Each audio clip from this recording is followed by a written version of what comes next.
I will not let this happen under all circumstances. I want to make it very clear. फसादियों की वजह से जो कि पाकिस्तान की तरक्की और खुशहाली के परमानेंट दुश्मन बन चुके हैं, ये फसादी हैं, अपने साथ हथियार लेके आए थे। 9 मई के जो मुजरिम हैं उनको अगर अदालतें कड़ी सजाएं वक्त पर दे देती तो आज हमें ये दिन न देखना पड़ता। खुद बंदूकें लेके अपने सरकारी वसाइल इस्तेमाल करते हुए इस्लामाबाद पर पूरी तरह दोबारा लश्करकशी की। पीटीआई का इस्लामाबाद पर चढ़ाई का मंसूबा नाकाम हुआ। सिपा सलार ने लश्कर कुशी के खिलाफ भरपूर मदद की। अदालतें 9 मई के मुल्जिमान को बरवक्त सजाएं देती तो ये दिन न देखना पड़ता। उस हाथ को तोड़ेंगे जो पाकिस्तान को कुर्बान करना चाहता है।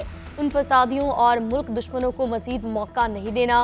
वज़ीर आज़म शहबाज शरीफ का 2 टोक पैगाम। काबीना इजलास से खिताब में कहा कि एक शख्स ने जाती मुफाद के लिए मुल्क को दांव पर लगाया।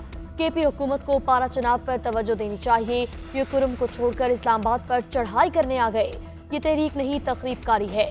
सियासत में फितने की कोई गुंजाइश नहीं। इलेक्शन में धांधली का बहाना बनाने वाले 2018 के मुखालफीन प्रोपेगेंडा कर रही हैं कि अस्पताल में 33 लाशें लाई गई। हलाक होने वाले किसी एक बंदे का नाम बता दें। वज़ीर दाखिला मोहसिन नकवी का चैलेंज। मीडिया से गुफ्तगू में कहा, आप इज्जत के साथ चले गए, यही बेहतर है।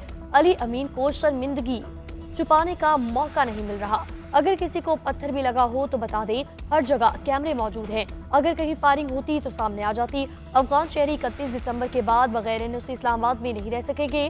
वफाकी दारुल हुकूमत में निज़ाम जिंदगी बहाल। मोहसिन नकवी का पीटीआई के खिलाफ तौहीन अदालत पर इस्लामाबाद हाई कोर्ट में जाने का ऐलान।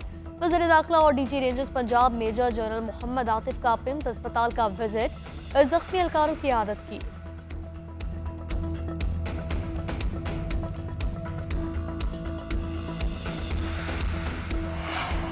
किसी को रियासत की अमलदारी चैलेंज करने की इजाजत नहीं देंगे। पीटीआई के एहतजाज में अफगान शहरी भी शरीक थे। सिक्योरिटी क्लियरेंस तक कोई अफगान बाशिंदा इस्लामाबाद में नहीं रहेगा। चीफ कमिश्नर इस्लामाबाद के आईजी के हमरा प्रेस कॉन्फ्रेंस कहा, पुलिस और रेंजर्स एहलकारों पर हमला किया जाए तो ये एहतजाज नहीं, क्राइम है। आज इस्लामाबाद बोले, एहतजाज और दहशतगर्दी में फर्क है। पुरअमन एहतजाज को किसी दहशतगर्दाना कार्रवाई से कंफ्यूज नहीं किया जा सकता। 3 दिन में 954 शरपसंदों को गिरफ्तार किया गया। 200 से ज्यादा गाड़ियों को पकड़ा गया। 40 खतरनाक हथियार जब्त किए। कानून नाफिज करने वाले 71 एहलकार जख्मी। रेंजर्स के 3 जवान शहीद, 26 को गोलियां लगी। 164 सीसीटीवी कैमरे तोड़े गए।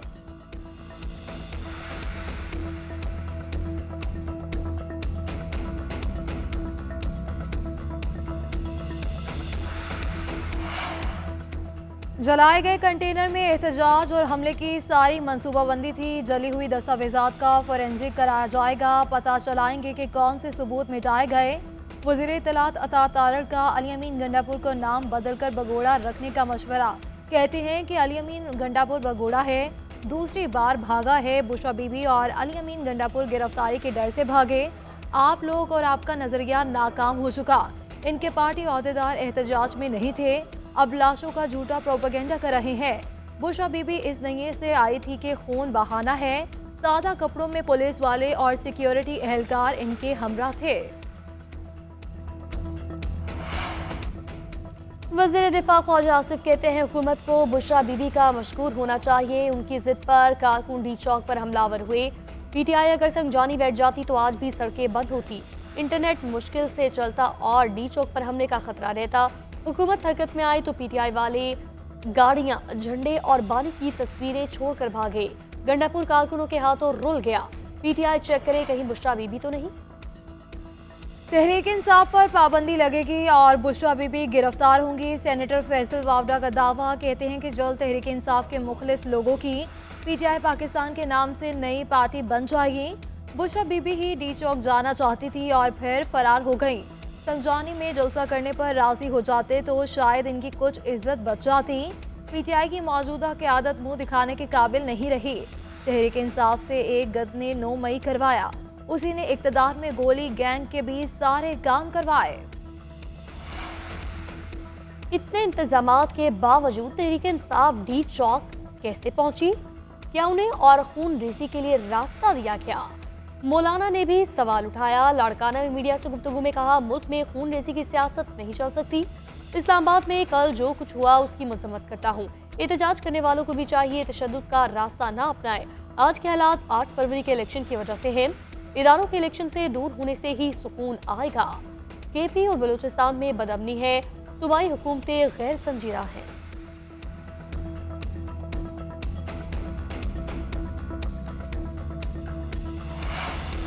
बुशरा बीबी अली अमीन गंडापुर की टीम के हफ्ते बेजा में हैं। उन्हें भी नहीं मालूम कि वो कहाँ है। बुशरा बीबी की हमशीरा मरियम रियाज भट्टू का इल्ज़ाम, कहती हैं बुशरा बीबी डी चौक से जाना नहीं चाहती थी, उन्हें ज़बरदस्ती वहाँ से निकाला गया। बहन और उनके साथ लोगों के फ़ोन बंद हैं। अली अमीन गंडापुर के और केपी हुकूमत हमारी बहन से भी बात नहीं करवा रहे।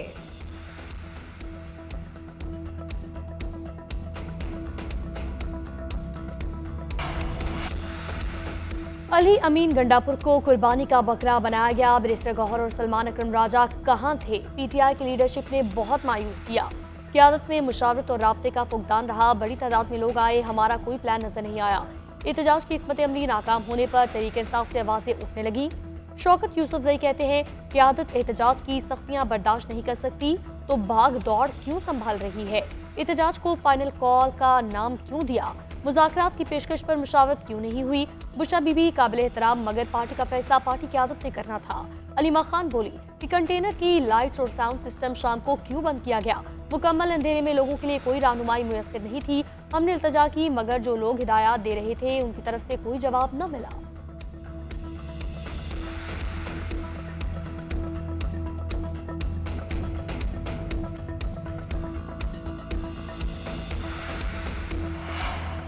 पाकिस्तान तहरीक इंसाफ का इस्लामाबाद में धरना खत्म। इस्लामाबाद और रावलपिंडी में मामूलाती जिंदगी बहाल। इंटरनेट और मोबाइल सर्विस फाल। आज से तालीमी इदारे भी खुलेंगे।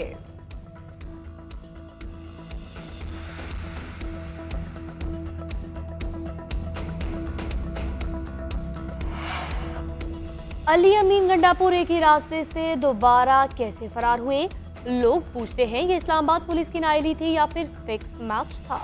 गवर्नर केपी का सवाल। फैसल करीम कुंडी बोले गरीब आवाम से हलफ लिया, वो डी चौक में खड़े रहे लेकिन बुशरा बीबी और अली अमीन भाग गए।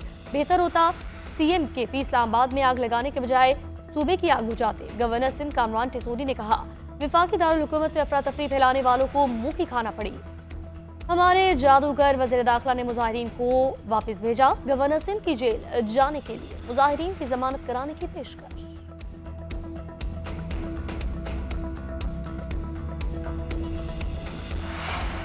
बानी पीटीआई की 8 मुकदमात में जमानत की दरख्वास्तें मुस्तरद। इंसदाद दहशतगर्दी अदालत लाहौर के जज मंजर अली गुल ने महफूज फैसला सुना दिया।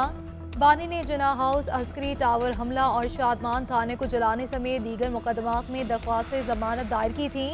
मुलजिम के वकील ने मौक़िफ़ इख्तियार किया कि बानी को मुकदमात से डिस्चार्ज करने की इस्तदा नहीं कर रहा, जमानत मांग रहा हूँ जो मुलजिम का हक है। आज तक इल्ज़ामात के सबूत नहीं दिए गए। सरकारी वकील ने मौक़िफ़ इख्तियार किया कि गिरफ्तारी से पहले 7 मई को बानी ने साजिश तैयार की।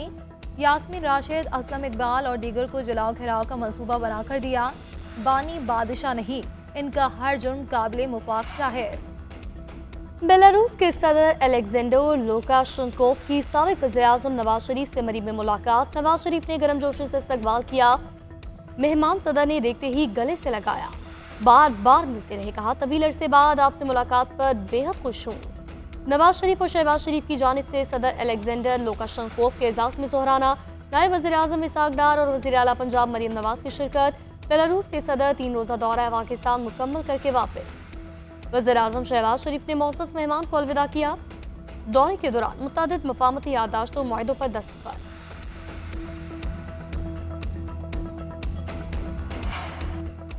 बागों के शहर में स्मोक की वापसी। लाहौर एक बार फिर मुल्क का आलूदा तरीन शहर बन गया। Air quality index 440 record. Multan 310 index के साथ दूसरे, पेशावर 283 पॉइंट्स के साथ तीसरे। फैसलाबाद और रावलपिंडी समेत दीगर शहरों की फिजा आलूदा। माहिरीन के शहरियों को मास्क इस्तेमाल करने की हिदायत।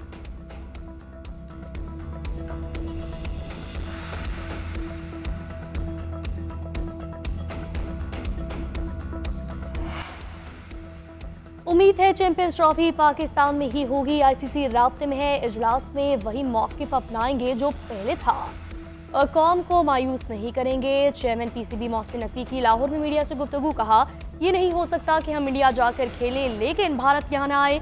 मोहसिन नकवी का कज़ाफ़ी स्टेडियम का दौरा, तामीराती काम का जायजा लिया, बोले 25 दिसंबर तक स्टेडियम का तामीराती काम मुकम्मल हो जाएगा।